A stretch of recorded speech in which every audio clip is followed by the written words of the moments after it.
Hello student, welcome to our channel Naaz academy education. Hope आप लोग सब ठीक होंगे और सेफ होंगे। सो आज हम लोग देखने वाले हैं वितान भाग 2 का।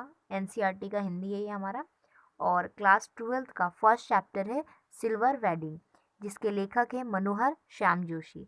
ठीक है, तो आज हम इस चैप्टर का जितने भी क्वेश्चन दिया गया है अभ्यास के अंदर, मेंस एक्सरसाइज के अंदर, वो सारे आज हम लोग सॉल्व करेंगे। ओके, सो वीडियो को पूरा एंड तक देखिएगा। ओके, और कोई डाउट है तो आप कमेंट सेक्शन में पूछ लीजिएगा। और आप सबसे एक रिक्वेस्ट है कि प्लीज़ वीडियो को बहुत ज़्यादा शेयर करो, बहुत ज़्यादा, मीन्स ये क्वेश्चन आंसर का वीडियो सारे बच्चे तक पहुंच जाए। ओके ओके, चलिए स्टार्ट करते हैं।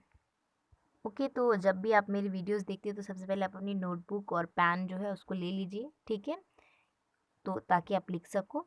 ओके, तो सबसे पहले हम आते हैं अभ्यास पर। तो अभ्यास में पहला क्वेश्चन दिया गया है कि यशोधर बाबू की पत्नी समय के साथ ढल सकने में सफल होती है, लेकिन यशोधर बाबू असफल रहते हैं। ऐसा क्यों है? इसका आंसर हम लोग देखेंगे। सो आंसर लिखेंगे, यशोधर बाबू बचपन से ही जिम्मेदारियों के बोझ में लद गए थे। बचपन में ही उनके माता पिता का देहांत हो गया था। उनका पालन पोषण उनकी विधवा बुआ ने किया। मैट्रिक होने के बाद वे दिल्ली आ गए तथा किशन दास जैसे कुंवारे के पास रहे। इस तरह वे सदैव उन लोगों के साथ रहे जिन्होंने कभी परिवार का सुख नहीं मिला। वे सदैव पुराने लोगों के साथ रहे, पले बढ़े, अतः उन परंपराओं को छोड़ नहीं सकते थे। उन पर किशानदा के सिद्धांतों का बहुत प्रभाव था। इन सब कारणों से यशोधर बाबू समय के साथ बदलने में असफल रहते हैं। दूसरी तरफ उनकी पत्नी पुराने संस्कारों की थी। वे एक संयुक्त परिवार में आई थी जहां उन्हें सुखद अनुभव हुआ। उनकी इच्छाएं अद्र थी। वे मातृ सुलभ प्रेम के कारण अपनी संतानों के पक्ष लेती है और बेटी के अंग एक पाई पहाड़ थे। वे बइयों की किसी मामले में दल नहीं देता। इस प्रकार वे स्वयं को शीघ्र ही बदल लेती हैं। तो ये फर्स्ट का हमारा आंसर है। तो आप स्क्रीनशॉट लेना चाहो तो ले लो, या तो वीडियो को पॉज करके देख लीजिए कीजिए। ठीक है, ओके, तो सेकंड क्वेश्चन पे आते हैं। सेकंड क्वेश्चन है हमारा, पाठ में जो हुआ होगा वाक्य की आप कितनी अर्थ छवियां खोज सकते हैं या फिर सकती हैं, लिखिए। तो इसका आंसर है, सेकंड क्वेश्चन का आंसर लिखेंगे, पाठ में जो हुआ होगा। वाक्य पहली बार तब आता है जब यशोधर किशनदा को किसी जाति भाई से उनकी मौत का कारण पूछते हैं। तो उत्तर मिलता है जो हुआ होगा, अर्थात पता नहीं क्या हुआ। इसका अर्थ यह है कि किशनदा की मृत्यु का कारण जानने की इच्छा भी किसी में भी नहीं थी।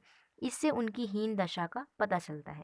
दूसरा अर्थ किशनदा ही उपयोग करते हैं। वे इसे अपनों से मिली उपेक्षा के लिए करते। वे कहते, भाव सभी जन इसी जो हुआ होगा से मरते हैं।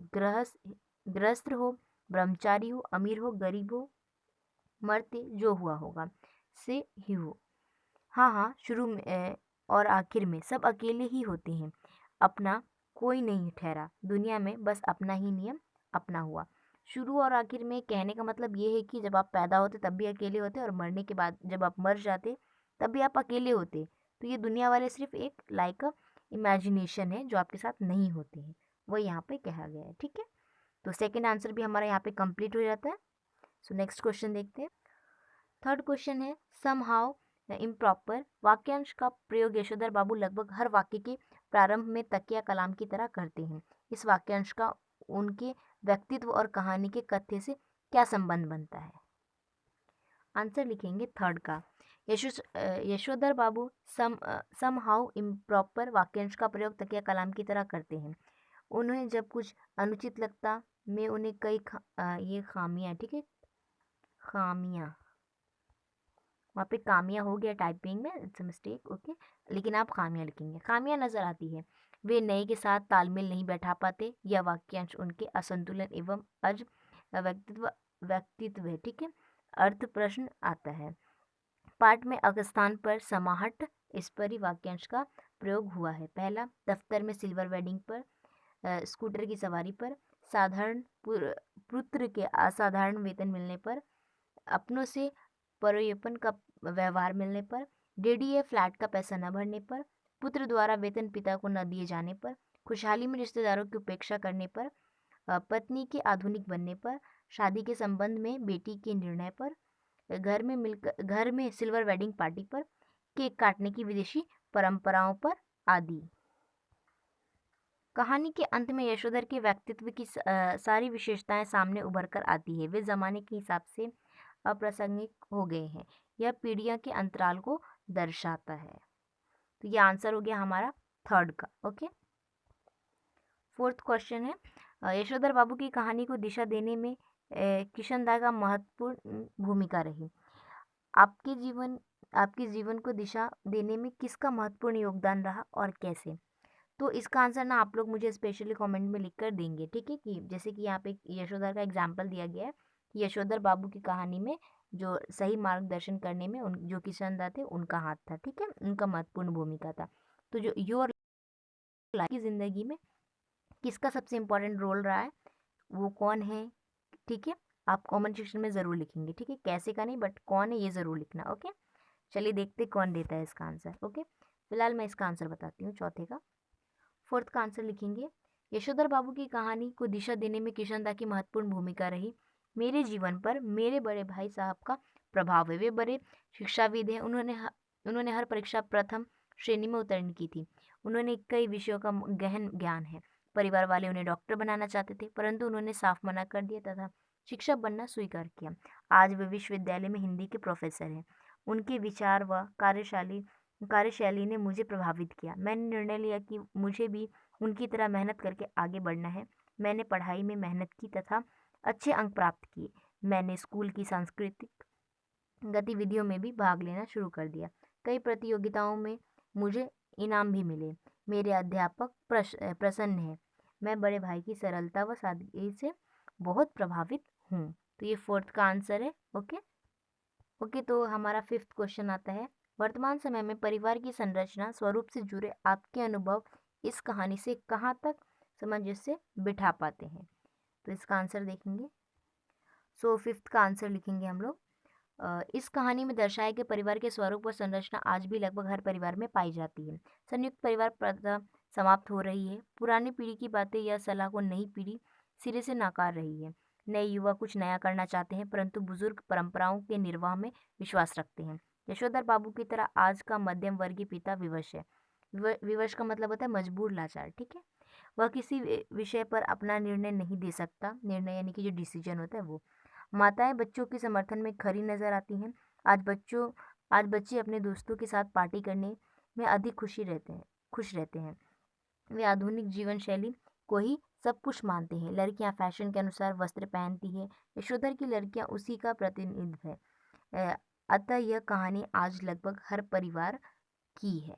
तो ये हमारा फिफ्थ क्वेश्चन जो था उसका आंसर है।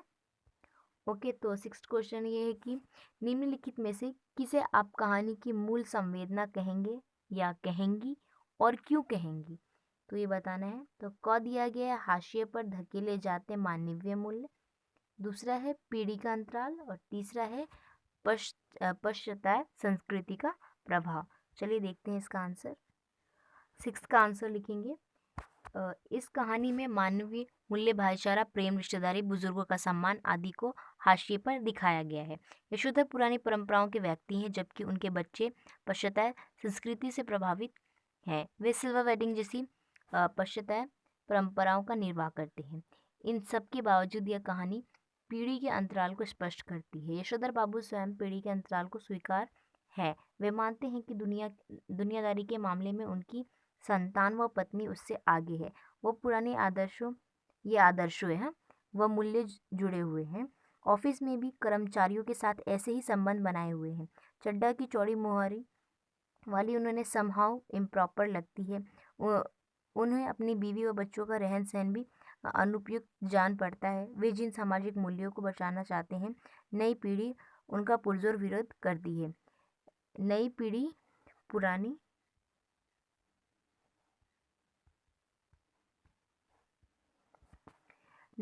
पुरानी सादगी को फटीचरी सिल्वर वेडिंग के मानती है। वह रिश्तेदारी निभाने को घाटे का सौदा बताती है।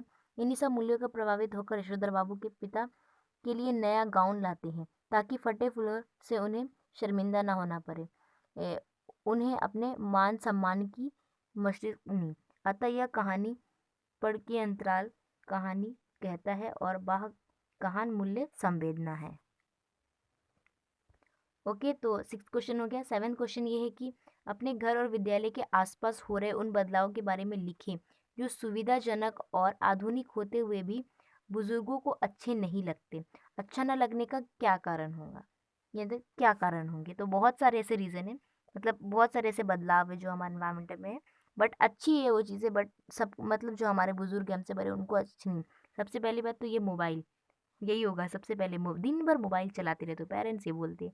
अगर घर में ग्रैंडफादर या ग्रैंडमदर होंगे, दादा दादी, तो उन लोग ही बोलेंगे दिन भर मोबाइल में लगे रहते हो, है ना? सुनने तो ज़रूर मिलता होगा ये बात। ओके, तो 7वां क्वेश्चन, उसका आंसर देखते हैं। ओके, 7वें क्वेश्चन का आंसर लिखेंगे हम लोग। हमारे घर व विद्यालय के आसपास निम्नलिखित बदलाव हो रहे हैं जिन्हें बुजुर्ग पसंद नहीं करते। पहला, युवाओं द्वारा मोबाइल का प्रयोग करना। युवाओं द्वारा पैदल न चलकर तीव्र गति से चलाते हुए मोटरसाइकिल या स्कूटर का प्रयोग करना।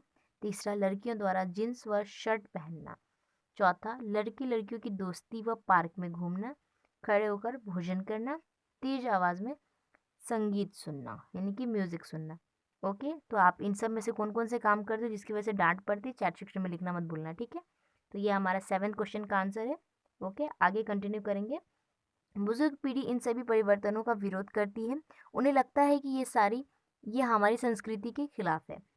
कुछ सुविधाओं को वे स्वास्थ्य यानी कि हेल्थ की दृष्टि से खराब मानते हैं, तो कुछ उनकी परंपराओं को खत्म कर रहे हैं। महिलाओं व लड़कियों को अपनी सभ्यता व संस्कृति के अनुसार आचरण करना चाहिए। तो जो हमारा 7वां क्वेश्चन है उसका ये आंसर है। ओके, चलिए नेक्स्ट क्वेश्चन देखते हैं। सो 8वां क्वेश्चन हमारा ये है कि यशोधर बाबू के बारे में आपकी क्या धारणा बनती है? दिए गए 3 कथनों में से आप किसके समर्थन में हैं? अपने अनुभवों और सोच के आधार पर उसके लिए तर्क दीजिए। देखो यहाँ पे 3 आपको ये कथन दिए गए हैं। पहला कथन ये है कि यशोधर बाबू के विचार पूरी तरह से पुराने हैं और वे सहानुभूति के पात्र नहीं हैं। दूसरा कथन ये है कि यशोधर बाबू में एक तरह का द्वंद्व है जिसके कारण नया नया उन्हें कभी कभी खींचता तो है पर पुराना छोड़ता नहीं, इसीलिए उन्हें सहानुभूति के साथ दिखने की जरूरत है। तीसरा कथन ये है कि यशोधर बाबू एक आदर्श व्यक्तित्व है और नई पीढ़ी द्वारा उनके विचारों का अपनाना ही उचित है। तो देखो ये 3 कथन जो है ना, इन तीनों कथन में से आप किसके समर्थन में, यानी आप किसके सपोर्ट में हो, तो उनमें से आपको करना, फिर उसके लिए क्यों रीज़न देना है आपको, ठीक है, यानी कि तर्क पेश करना है। ओके, चलिए इसका आंसर देखते हैं हम लोग। मैं ना ये ख वाला जो है ना उसके समर्थन में हूँ, ठीक है? आप लोग किस में होगा तो आप लोग वो लिखना, ठीक है? फिलहाल मैं इसका आंसर बताऊंगी क्योंकि मैं इसके सपोर्ट में हूँ। ओके, तो आंसर लिखेंगे। प्रस्तुत कथा में यशोधर बाबू में एक तरह का द्वंद्व है जिसके कारण नया उन्हें कभी कभी खींचता तो है पर पुराना छोड़ता नहीं, इसीलिए उन्हें सहानुभूति के साथ देखने की जरूरत है। ये बातें कहानी पढ़ने के बाद यशोधर बाबू पर पूर्णतः लागू होती है। वे पुरानी सोच के व्यक्ति समाज को वे अपने मूल्यों के हिसाब से चलाना चाहते हैं। वे अपने बच्चों की तरक्की से खुश हैं। उन्हें किशनदास की मौत का कारण समझ में आता है। वह स्वयं को छोड़ नहीं पाते। वे स्वयं को उपेक्षित मानने लगते हैं। वे चाहते हैं कि नई में उनकी खुशी होती है, परंतु ये भी दुख है कि इसे ली गई ऐसे व्यक्तित्वों के साथ सहानुभूति पूर्ण व्यवहार ज़रूरी है। तो ये जो ख है, मैंने इसको चूज़ किया और इसको सिलेक्ट करके इसका आंसर लिख दिया। ओके, तो यहीं पे हम एंड करते हैं इस वीडियो को, बिकॉज जो हमारा अभ्यास में 8 ही क्वेश्चन दिया गया है, तो सारे हम 8 क्वेश्चन के आंसर आपको बता चुकी हूँ मैं ऑलरेडी। सो अगर आपको वीडियो पसंद आए तो लाइक ज़रूर कीजिएगा, चैनल पे नहीं तो चैनल को सब्सक्राइब ज़रूर कीजिएगा और शेयर ज़रूर कीजिए, ताकि इसके आगे का है ना जो क्वेश्चन आपका चैप्टर 2 है, चैप्टर 3, चैप्टर 4, सबके आंसर आपको इस चैनल पे मिल जाएंगे। ओके, तो डू सब्सक्राइब। ओके, और प्लीज़ वीडियो को ज़्यादा से शेयर ज़रूर कीजिएगा, ये ज़्यादा इंपॉर्टेंट है, ठीक है? शेयर ज़रूर कीजिएगा वीडियो को। और एक और क्वेश्चन है मेरा आप लोगों से कि देखिए हमारे अभ्यास के अंदर 8 ही क्वेश्चन दिए गए थे, राइट? 8 क्वेश्चन के आंसर मैंने आपको बता दिए, लेकिन मुझे लगता है इसके अंदर से और भी बहुत सारे ऐसे क्वेश्चन बनेंगे जो हो सकता है आपको एग्जाम में आए। तो मैं पार्ट 2 करके उस क्वेश्चन को ला के अपलोड करूँ क्या वीडियो? तो अगर आपको चाहिए होगा तो चैट सेक्शन में लिख देना कि हाँ पार्ट 2 वीडियो बनाओ। अगर नहीं चाहिए होगा तो कुछ मत लिखना, ठीक है? बाकी जो क्वेश्चन पूछा है उसके आंसर दे देना। ओके, चलिए मिलते हैं नेक्स्ट वीडियो में। Bye and take care.